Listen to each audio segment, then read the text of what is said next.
Hello दोस्तों, ज्ञान की कहानी यूट्यूब चैनल पर आप सभी का स्वागत है। आज की कहानी है भगवान के घर देर है अंधेर नहीं।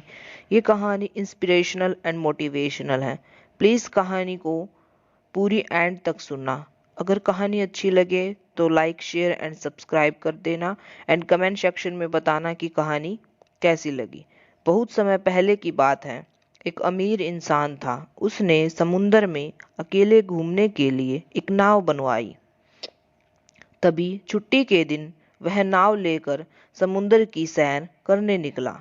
अभी वह आधे समुंदर तक पहुंचा ही था कि अचानक एक जोरदार तूफान आया और उस तूफान में उसकी नाव पूरी तरह से तहस नहस हो गई। लेकिन वह लाइफ जैकेट की मदद से समुंदर में कूद गया। जब तूफान शांत हुआ तब वह तैरता तैरता एक टापू पर पहुंचा, लेकिन वहां भी कोई नहीं था। टापू के चारों ओर समुंदर के अलावा कुछ भी नजर नहीं आ रहा था। टापू पूरी तरह से खाली था। उस आदमी ने सोचा कि जब मैंने पूरी जिंदगी में किसी का कभी बुरा नहीं किया तो मेरे साथ ऐसा क्यों हुआ। उस इंसान को लगा कि अगर प्रभु ने मौत से बचाया है तो प्रभु ही मुझे आगे रास्ता दिखाएंगे।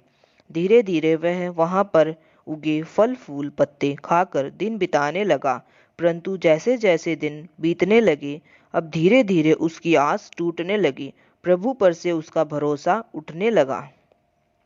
फिर उसने सोचा कि अब पूरी जिंदगी इसी टापू पर बितानी है तो क्यों ना एक झोपड़ी बना लूं। फिर उसने झाड़ की डालियों और पत्तों से एक सुंदर छोटी सी झोपड़ी बनाई।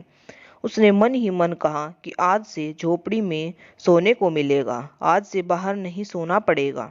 रात हुई थी कि अचानक मौसम बदला।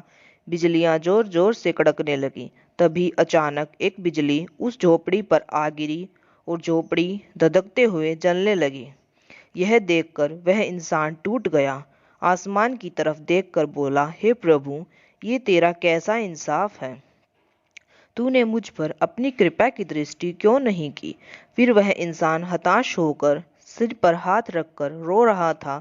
तभी अचानक एक नाव टापू के पास आई। नाव से उतरकर दो आदमी अचानक बाहर आए और बोले कि हम तुम्हें बचाने आए हैं। दूर से इस खाली टापू से जलता हुआ झोपड़ा देखा तो लगा कि कोई उस टापू पर मुसीबत में है। अगर तुम अपनी झोपड़ी नहीं जलाते तो हमें पता ही नहीं चलता कि टापू पर कोई है। उस आदमी की आंखों से आंसू गिरने लगे। उसने प्रभु से क्षमा मांगी और बोला कि हे प्रभु, मुझे क्या पता है कि तूने मुझे बचाने के लिए मेरी झोपड़ी जलाई थी।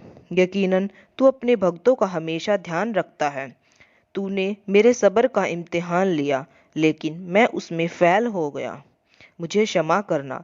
दिन चाहे सुख के हों या दुख के, प्रभु अपने भक्तों के साथ हमेशा रहता है। बोलो जय श्री कृष्णा।